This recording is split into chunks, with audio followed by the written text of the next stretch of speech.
राधे राधे। बांके बिहारी जी के मंदिर में साल में ही एक बार मंगला आरती होती है, वो भी जन्माष्टमी पर। ऐसा क्यों है और ये परंपरा कैसे शुरू हुई?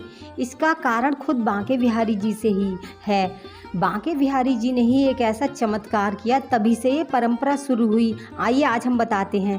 कहते हैं बांके बिहारी जी का एक भक्त था जो कि वृंदावन आया और उसने बांके बिहारी जी के दर्शन किए तो उसे बहुत ही आनंद आने लगा। वह कुछ दिन वृंदावन में और रुक गया कि रोज़ उनके दर्शन करूंगा। उसके बाद वह रोज़ दर्शन करने लगा। तब उसके मन में एक इच्छा जागी कि क्यों ना मैं बांके बिहारी जी की सेवा भी करूं और इस बहाने मुझे रोज़ बांके बिहारी जी के दर्शन भी होते रहेंगे। तब उसने सेवायत अधिकारी गोस्वामी जी से सेवा मांगी। उनके बार बार मना करने के बावजूद भी वे व्यक्ति उनसे सेवा मांगता रहा।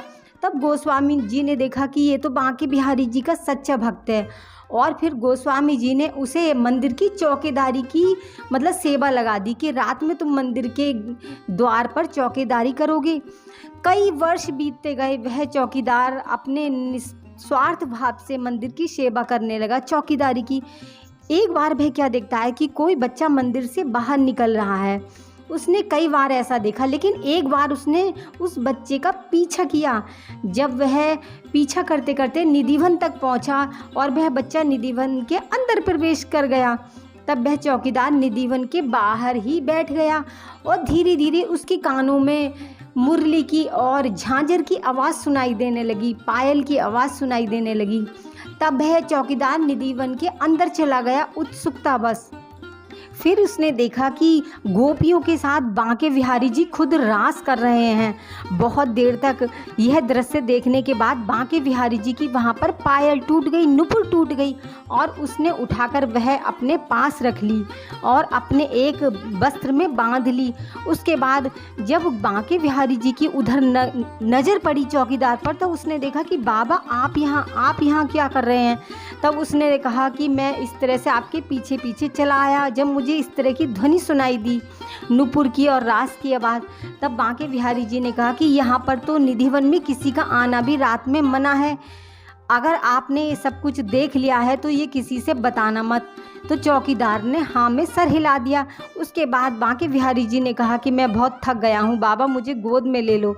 और चौकीदार बांके बिहारी जी को गोद में लेकर मंदिर के द्वार पर आ गया और बांके बिहारी जी मंदिर के अंदर प्रवेश कर गए। सुबह को 4 बजे गोस्वामी जी आते हैं और चौकीदार से कहते हैं कि गेट खोलो मंगला आरती करने के लिए। तब चौकीदार ने कहा कि पूरे दिन बांके बिहारी जी भक्तों को दर्शन देते हैं और रात में रास रचाते हैं और वह थक जाते हैं, आप जरा सी भी दया नहीं आती?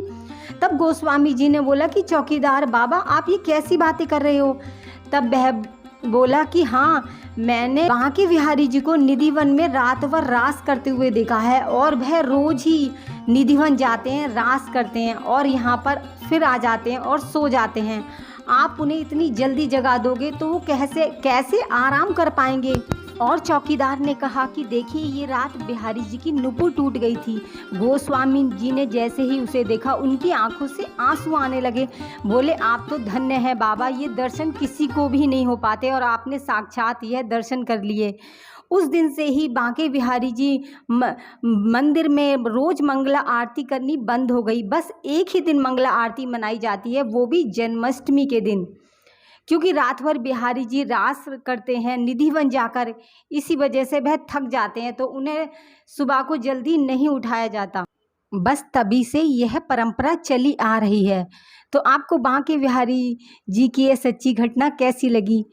तो अगर आपको वीडियो अच्छी लगी हो तो प्लीज़ वीडियो को लाइक करें, चैनल को सब्सक्राइब करें। फिर मिलते हैं एक अन्य वीडियो में, तब तक के लिए राधे राधे, हरे कृष्णा, हैप्पी कृष्ण जन्माष्टमी।